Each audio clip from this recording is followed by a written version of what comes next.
Hello guys, आज हम बात करने जा रहे हैं कि सोशल साइंस की तैयारी कैसे करें, सोशल साइंस को कैसे पढ़ें। कई बच्चों को दिक्कत आती है सोशल साइंस पढ़ने में, कहते हैं भैया मैथ और साइंस तो हमारी स्ट्रांग है, हम पढ़ते रहते हैं, लेकिन सोशल साइंस में रीड करने के बाद भी उसको इम्प्लीमेंट नहीं कर पाते हैं। तो पढ़ने का तरीका क्या है जिससे हम इम्प्लीमेंट कर पाएं अपनी नॉलेज को और ढंग से इफेक्टिवली पढ़ पाएं। तो देखिए, सोशल साइंस थ्योरेटिकल सब्जेक्ट है पूरा, और मैथ और साइंस से आसान है पढ़ना उसको। तो सोशल साइंस की जो सबसे मोस्ट इंपॉर्टेंट चीज है वो है एनसीईआरटीज। कई बच्चे एक्स्ट्रा बुक्स के पीछे भागते रहते हैं, उस पर नहीं जाना है, आप एनसीईआरटी बुक्स ही प्रेफर कीजिए अपने लिए, क्योंकि एनसीईआरटी बुक सोशल साइंस की इतनी अच्छी है कि सिविल सर्विसेज तक के स्टूडेंट आपकी एनसीईआरटीज को पढ़ते हैं, क्योंकि इसमें जो लैंग्वेज यूज हुई है वो बहुत ही सिंपल और अच्छी है, और कंटेंट को बहुत अच्छे तरीके से इलेबोरेट किया गया है। तो आप उसी को पढ़िए, एनसीईआरटी को, बहुत अच्छी रहती है एनसीईआरटी। देखिए, आप एनसीईआरटी पढ़ने का तरीके पर डिपेंड करता है। आप नॉलेज लेने गए, उसमें से पढ़ने लगे, एक तरफ से आप रीड करते गए, खत्म कर दिया, फिर उसके बाद मालूम पड़ा कि थोड़ा बहुत समझ में आया, एक कहानी की तरह खत्म हो गया, लेकिन अब लिखें कैसे, पेपर में क्वेश्चन आ गया तो लिखेंगे कैसे। तो एनसीईआरटी को पढ़ने का एक तरीका देखिए। आप एनसीईआरटी की रीडिंग लगभग अब तक एक बार तो लगा चुके होंगे, एक बार आपने रीड कर लिया होगा। अब आपको क्या करना है, एक बार रीड करने के बाद आपको कहानी सी तो मालूम है कि हाँ इस चैप्टर में कुछ ऐसी ऐसी कहानी सी है, लेकिन अब उसको इफेक्टिवली कैसे रीड करना है। तो एनसीईआरटी की जो बुक्स है ना सोशल साइंस की, उनके पीछे कुछ क्वेश्चंस दे रखे हैं।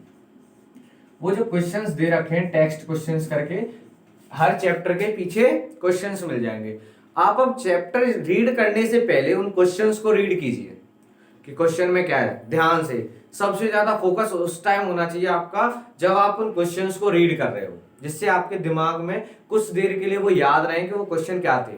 ठीक है, आप उन क्वेश्चंस को बहुत ही फोकस्ड होकर रीड कर लीजिए आपके दिमाग में कुछ देर तक, जब तक आप उस चैप्टर को रीड करोगे। चैप्टर को रीड करने में आधा घंटा 1 घंटा लगेगा, तब तक तो कम से कम याद रहेंगे कि उनमें कुछ था, क्या कंटेंट था, वो याद रहेगा। तो जैसे ही आप क्वेश्चंस को रीड करने के बाद उस चैप्टर को रीड करोगे, तो उस क्वेश्चन में पूछी हुई जो कंटेंट जो उन्होंने क्वेश्चन में पूछ रखा था, उस कंटेंट पे आपका खुद ही फोकस चला जाएगा। जैसे अगर उसमें डेमोक्रेसी से रिलेटेड कुछ पूछ रखा था, तो जैसे ही आप डेमोक्रेसी वर्ड को देखोगे तो आपका माइंड वहां स्ट्राइक करेगा, आपके माइंड में वो चीज स्ट्राइक करेगी कि डेमोक्रेसी से रिलेटेड कुछ क्वेश्चन था। तो जितना कंसंट्रेशन पहले था उस पैराग्राफ पे या टॉपिक पे, उससे आपका जो कंसंट्रेशन है वो डबल और ट्रिपल हो जाएगा। यानी आप उस तरीके से रीड कर लोगे उस पैराग्राफ को जैसे कि आप 3-4 बार उस बुक को रीड करते, तो उसके बाद वो टॉपिक स्ट्रांग होता। यानी अब आपको मालूम है क्वेश्चन के हिसाब से कि किस चीज पे फोकस करना है, किस पे नहीं है। तो ये तो आपका एनसीईआरटी रीड करने का तरीका है। एनसीईआरटी को ज्यादा से ज्यादा रीड कीजिए। अब उससे ज्यादा इसकी डेट्स, एनसीईआरटी में डेट्स होती हैं हिस्ट्री में मेन करके, उन डेट्स को कैसे याद रखा जाए एक चैप्टर में, हर एक पेज पे। अब देखिए, बुक्स की ज्यादा चिंता करते हैं बच्चे कि अरे नई सी बुक रहनी चाहिए। बुक्स थोड़ी इंपॉर्टेंट है, मार्क्स इंपॉर्टेंट है, मार्क्स आने चाहिए। तो आप एक काम कीजिए, पेंसिल लेकर बैठा लीजिए कि पेंसिल से जैसे कि आपकी इंपॉर्टेंट कोई चीज दिखी, जैसे ये क्वेश्चन से रिलेटेड मैंने कहा था जो कंटेंट क्वेश्चन में पूछा गया, वो कंटेंट अगर आ जाता है तो उसको अंडरलाइन कर लिया रीड करते करते। ऐसा नहीं कि उसी पे चीजें पे ज्यादा ध्यान देते रहे कि अंडरलाइन होना चाहिए, ये अंडरलाइन होना चाहिए, वो अंडरलाइन होना चाहिए। बच्चे ऐसा करते हैं, मैंने देखा है। वो क्या पूरी के पूरे पेजेस को अंडरलाइन करते जाते हैं, अरे ये भी इंपॉर्टेंट, वो भी इंपॉर्टेंट। इतना थोड़ी है इंपॉर्टेंट। ठीक है, तो जो चीज इंपॉर्टेंट है वो आपको क्वेश्चन बताएगा कि ये चीज इंपॉर्टेंट है, उसको आपने थोड़ा सा अंडरलाइन कर लिया। लेकिन जो मेन चीज आपकी है वो आते हैं डेट्स पे। जैसे ही आपको देखी कि ये डेट है, ये इंपॉर्टेंट है, और डेट जो होती है वो मार्क्स को बहुत ज्यादा बढ़ा देती है। जैसे आपको अगर क्वेश्चन में लिखा आ गया बोर्ड में कि ये क्वेश्चन है, हिस्ट्री का कोई क्वेश्चन है, उससे रिलेटेड अगर आपने डेट लिख दी, तो आपका जो इंप्रेशन है ना टीचर पे वो काफी बढ़ जाएगा। तो इसीलिए डेट्स पे बहुत फोकस करना है। आपको क्या करना है, जैसे आपका अगर एनसीईआरटी का ये पेज है, यहाँ पे लिखा होता है सब कुछ, कंटेंट ऐसे जगह होती है ऊपर, तो आपको उस पेज पे जो इंपॉर्टेंट डेट्स हैं उनको यहाँ पे डाल देना है। जैसे कि 1969 में क्या था, 1825 में क्या था, और उसमें क्या था वो आगे डाल दिया। जैसे ही आप उस पेज को ओपन करोगे, हर एक पेज पे 3-4 डेट्स होती हैं, या किसी किसी पे 1 होती है, 2 होती है, 4-5 से ज्यादा नहीं होंगी। तो हर पेज पे अगर आप ऐसे डेट्स डाल दोगे हिस्ट्री में, तो आपको याद रहेंगी वो। जैसे ही आप उसको रिवाइज करने गए चैप्टर को, आपका सीधा ध्यान जाएगा कि ये डेट इंपॉर्टेंट थी, पूरा रिवाइज हो जाएगा। जैसे ही आप उन डेट्स को देखोगे ये किस लिए इंपॉर्टेंट थी, इस वजह से इंपॉर्टेंट थी, तो टॉपिक अपने आप थोड़ा सा मेमोराइज हो जाएगा। ठीक है, तो इसीलिए डेट्स आपको ऐसे करनी है, इनको लिखते जाना है। On the top of pages, page के टॉप पे इन डेट्स को लिख लेना है, इससे आपकी डेट स्ट्रांग हो जाएंगी। और एक चीज और, आप एक बार कीजिए, अभी टाइम है एग्जाम आने में, आप 2 बार कर लीजिए, 3 बार कर लीजिए ऐसी रीडिंग। और देखिए इस कंटेंट के लिए एक चीज और बताता हूँ, अब देखिए एनसीईआरटी बुक्स आपने अच्छे से रीड कर ली, लेकिन अब उसको इम्प्लीमेंट करना, आपने नॉलेज दे ली, इस तरीके से आप रीड कीजिए, आपको नॉलेज बहुत आ जाएगी और आपके मार्क्स इंप्रूव होते हुए आपको दिख जाएंगे। लेकिन आपको इम्प्लीमेंट कैसे करना है एग्जाम में, उसकी प्रैक्टिस होनी चाहिए। क्योंकि आप कंटेंट पढ़ गए, आपको मालूम था ये कंटेंट क्या, आप एग्जाम में लिखने बैठे तो क्या होता है, वहां पे पॉइंट याद ही नहीं आते। जैसे टोटल 5 पॉइंट्स थे इंपॉर्टेंट, आपको 3-4 याद आए, एक आध भूल गए आप। तो उस चीज की प्रैक्टिस के लिए आपको क्या है, सैंपल पेपर्स लेने। प्रीवियस ईयर प्रेफर करता था मैं बच्चों को, लेकिन क्या है, प्रीवियस ईयर आप लगा नहीं सकते ज्यादा क्योंकि कंटेंट चेंज हो गया है। तो सैंपल पेपर्स लेने, कोई भी अच्छे से सैंपल पेपर लीजिए। मैं अभी, अगर आप पूछते हैं कमेंट बॉक्स में, अगर आपको जानना है कि किसके सैंपल पेपर यूज करें तो वो बता दीजिएगा। मैं किसी को भी यहाँ प्रमोट नहीं कर रहा हूँ कि किसके सैंपल पेपर यूज करने चाहिए, वैसे काफी अच्छे अच्छे सैंपल पेपर्स मार्केट में मिल जाते हैं और आप लोग भी जानते होंगे। ठीक है, तो सैंपल पेपर्स आपको लगाने, आप सैंपल पेपर्स लगाने का 2 फायदे होते हैं। सैंपल पेपर आप लगाओगे तो आपको मालूम पड़ेगा लिखना कैसे है। ठीक है, लिखने के तरीके पे भी आपको फोकस करना है। लिखने के तरीके की, जैसे ही आपके बोर्ड्स आने वाले होंगे उससे पहले ही मैं वीडियो डाल दूंगा हर एक सब्जेक्ट की, कि आपको हर एक सब्जेक्ट में कैसे लिखना है। क्योंकि नॉलेज से बहुत कुछ होता है, लेकिन उसको रिप्रेजेंट करना, इम्प्लीमेंट करना बहुत इंपॉर्टेंट है। तो आपको क्या करना है, सैंपल पेपर्स आपने लगाए, एक पेपर लगाया, आपको टाइमर लेके आप बैठ गए कि मेरे को इसको 3 घंटे का पेपर होता है, तो आप 2 घंटे 45 मिनट का टारगेट रखा आपने और उसको लिखने बैठे। इस तरीके से लिखना है कि ये मेरा बोर्ड ही चल रहा है, 3 नंबर का क्वेश्चन है, तो इसी तरीके से लिखूंगा कि 3 मार्क्स मिलने चाहिए। और लिखने का जो पैटर्न रखना है आपको पॉइंट्स में लिखना है। जैसे कि अगर आपका 3 मार्क्स का क्वेश्चन है तो आपको 4 पॉइंट लिखने हैं उसमें। अब कभी कभी क्या होता है, उस टॉपिक पे आपको ज्यादा कंटेंट नहीं मिला, आपने याद किया अरे एनसीईआरटी में तो इसके बारे में थोड़ा सा ही था, यानी कि एक पैराग्राफ टाइप का था, लेकिन उसमें 3 पॉइंट नहीं बन रहे, तो उसको थोड़ा इलैबोरेट कीजिए, ब्रेक कीजिए हिस्सों में, 3-4 पॉइंट, 3 मिनिमम, 4 या 5 हो जाए बहुत अच्छी बात है, 4 पॉइंट तो होनी चाहिए। ऑन एन एवरेज अगर 3 नंबर के क्वेश्चन में आप 4 पॉइंट लिखते हो तो वो ज्यादा अच्छा रहता है।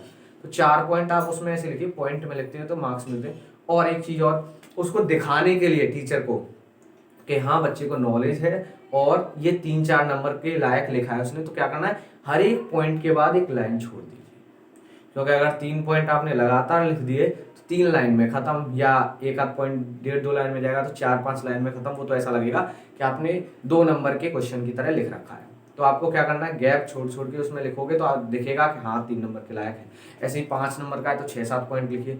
और उससे क्या होगा, जब आप पॉइंट्स को ढूंढोगे तो आपको उस टॉपिक से, उस क्वेश्चन से रिलेटेड नॉलेज या तो सफिशिएंट होगी, आप ढंग से लिख पाओगे, फिर उसको एनालाइज करोगे जाके एनसीईआरटी बुक्स में, हाँ मैंने सही लिखा है या नहीं। पहले 2 घंटे 45 मिनट में पेपर दिया, उसके बाद आपको मालूम पड़ गया कि इस तरीके से क्वेश्चंस आते हैं बोर्ड में, आप गए एनसीईआरटी में जाके आपने देखा कि हाँ ये कंटेंट था, आप दोबारा रीड करोगे तो जो क्वेश्चन आए थे, देखिए ज्यादा बड़ा सिलेबस नहीं है, तो आप जैसे अगर 2-3 सैंपल पेपर्स भी लगा लोगे तो चीजें रिपीट होना स्टार्ट हो जाती है। यानी कि 2-3 सैंपल पेपर्स के बाद आपको मालूम होता है कि क्या चीजें ज्यादा आती हैं क्या नहीं आती है, तो आप फिर उसके बाद अगर एनसीईआरटी इस तरीके से लगाते हो तो जो आप यहाँ से क्वेश्चन से ले रहे थे ना हिंट कि किस चीज पे ज्यादा फोकस करना है, वो यहाँ से मिल जाती है फिर सैंपल पेपर से। सैंपल पेपर लगाना मस्ट है आपको, और टाइमिंग के हिसाब से ही लगाना चाहिए। ठीक है, तो वहां से आपको काफी नॉलेज हो जाएगी। अब देखिए एक बहुत अच्छा हिस्सा होता है, बहुत अहम हिस्सा है हमारे पेपर का, जो है मैथ। इसमें V2 मार्क्स लाने, तो मैप के लिए आपको क्या करना है, आप जाइए मार्केट में मैप्स की सीट ले आइए। ठीक है, उसमें 20 मैप, 10 मैप या 15 मैप, ऐसे कुछ मैप निकलेंगे। और जितने भी आपके मैप हैं एनसीईआरटी में जो इस बार सिलेबस में आ रहे हैं, आपने एनसीईआरटी उठाई, उस मैप को देखा, उसको समझा कि यहाँ पर ये है, यहाँ पर ये है, इस तरीके से आपने मैप को देख लिया, उसको बंद किया और आप जो मैप लाए थे उसमें प्लॉट कर दिया। उसको एनसीईआरटी को बंद किया, अपना मैप उठाया और तुरंत प्लॉट कर दिया, यहाँ पे ये था, ये था, ये था, ये था। ऐसे आपके कुछ 8 या 10 टाइप के मैप्स होंगे जो इस बार सिलेबस में है। तो 8-10 टाइप के जितने भी आपके मैप्स हैं उनको आपने सीधा प्लॉट करते जाना है। अगर आप 2-2, 3-3 बार प्लॉट कर दोगे बहुत अच्छा हो जाएगा, पेपर कहीं नहीं जाने वाला आपका, 5 नंबर यहाँ पे स्ट्रॉन्ग हो जाएंगे, 5 मार्क्स। ठीक है। तो ये 5 मार्क्स पूरे स्ट्रॉन्ग करने की यही ट्रिक है। मैंने भी जब 10th के एग्जाम दिए थे तो इस चीज में मैंने फोकस नहीं किया था, इस वजह से मैंने यहाँ मार्क्स खो दिए थे। तो आप लोग इस चीज को अगर इस तरीके से करोगे, आप कितना भी मैथ्स पे फोकस करते रहिए, भूल जाते हैं वहां पर जाके, याद ही नहीं रहता कहाँ पर क्या है। तो आपको क्या करना है, अगर आप प्लॉटिंग करके प्रैक्टिस करोगे तो मार्क्स मिल जाएंगे। डेट्स किस तरीके से याद रखनी है, ऊपर टॉप पे लिखते हुए। अब आपने जो सैंपल पेपर्स लगाने हैं वो कुछ ट्रिक्स के साथ लगाने हैं। सैंपल पेपर ऐसे ही नहीं कि आप उठे सैंपल पेपर लगा दिया काम खत्म। सैंपल पेपर लगाते टाइम पहली बात तो ये टाइम का ध्यान रखना है कि इतने ही टाइम में होना चाहिए, और उसको एनालाइज करते हुए जाना है कि क्या चीज़ें ज़्यादा आ रही हैं, उसके बाद एनसीईआरटी से खत्म करते हैं। तो आपको मालूम पड़ गया आपको क्या करना है, एनसीईआरटी पे फोकस करना है। सबसे ज़्यादा तो यही मार्क्स देती हैं, लेकिन आपको नॉलेज यहीं से मिलेगी, लेकिन इम्प्लीमेंट करने का तरीका ये बताएगा। और मैप के लिए भी एनसीईआरटी प्लस मैप खरीदने लेने आपको मार्केट से, और प्लॉट कर करके प्रैक्टिस करनी है, और डेट स्टॉप पे लिखते हुए चलना है। अब उसके बाद आता है कि हमारे पास, जैसे कि मैंने लिख दिया सैंपल पेपर लगाया, उसके अब एनालाइज कैसे करूँ, मैं सही लिख रहा हूँ या नहीं। तो आपको क्या करना है, अपने स्कूल टीचर्स की हेल्प ले लीजिए थोड़ी बहुत, कि आप जैसे 2 घंटे या 3 घंटे में आपने वो पेपर जो 3 घंटे का था उसको 2 घंटे 45 मिनट या 3 घंटे में ख़त्म किया। उसके बाद अपने टीचर से कहना है, पहले तो आप खुद ही देखिए, शुरुआत में आप इतने परफेक्ट नहीं होंगे कि आप खुद अपनी गलतियां ना पकड़ पाओ। तो आपको क्या करना है, एनसीईआरटी में फिर जाना है, आपको अपनी गलती पकड़नी है कि हाँ मैंने गलती की थी। सैंपल पेपर आपने सॉल्व कर लिया पूरा, यहाँ पे गलती की थी, ये 3 नंबर का क्वेश्चन था, मैंने इसमें कम लिखा है, या इसमें ये चीज़ अगर पॉइंट टू पॉइंट लिखूँ तो ये। आप जो कमियां पकड़ोगे और उनको जैसे ही सही करोगे, लाइफ टाइम वो नहीं भूलोगे। लाइफ टाइम छोड़ो, पेपर तक तो भूलने ही नहीं वाले, उसको दोबारा रिवाइज कर, जैसे ही देखोगे याद आ जाएगी, यहाँ पे मैंने ये कमी की थी और ये अब मैं नहीं करूँगा। बोर्ड में भी अगर ऐसा कोई क्वेश्चन आता है जिसमें आपने पहले गलती कर रखी हो और वो आपने सही कर दिया, बाद में एनालाइज करके सही कर लियो, तो क्या आप बोर्ड में देखते अरे ये गलती की थी अब नहीं करनी है, ये चीज़ ऐसे लिखी जाएगी और पूरे मार्क्स मिल जाते हैं। लेकिन काफ़ी प्रैक्टिस के बाद अगर आप ऐसे हो जाते हो, आप अपनी गलतियां नहीं पकड़ पा रहे, तो आप स्कूल टीचर्स की हेल्प लीजिए, एक एग्ज़ाम खुद दीजिए, उनसे कह दीजिए सर इसको आप एनालाइज कर दीजिए प्लीज़। अगर वो रेडी होते हैं, काफ़ी टीचर्स रूडली अगर नहीं करते हैं, मैंने देखा है बहुत टीचर्स जैसे कि वो अपना टाइम वेस्ट क्यों करेंगे, और काफ़ी अच्छे टीचर्स भी होते हैं, वो बोलते हैं कि हाँ हम कर देंगे।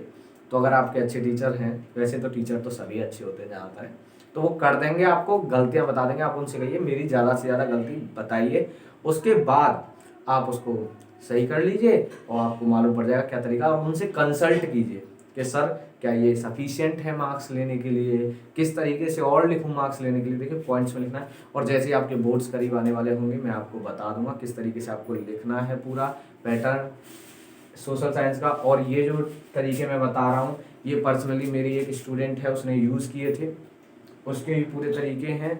उसने एनसीईआरटी किस तरीके से पढ़ी, ये कैसे, उसके 99 मार्क्स थे 100 में से। बोर्ड में 10th के बोर्ड में 99 मार्क्स थे 100 में से, और सोशल साइंस में 99 लाना एक बहुत ही अच्छा इम्पैक्ट है, क्योंकि थ्योरी सब्जेक्ट है, इसमें मार्क्स कटते हैं। ठीक है, तो आपको ये तरीका कभी फेल नहीं हो सकता, क्योंकि जिस स्टूडेंट ने इसको यूज़ किया था उसके मार्क्स बहुत अच्छे आए थे और आपके भी बहुत अच्छे आएंगे। सोशल साइंस को ऐसे ही रीड करते रहिए और चैनल सब्सक्राइब कर दीजिए, मैं हर सब्जेक्ट के लिए आपको तरीके बताता रहूँगा। Thank you.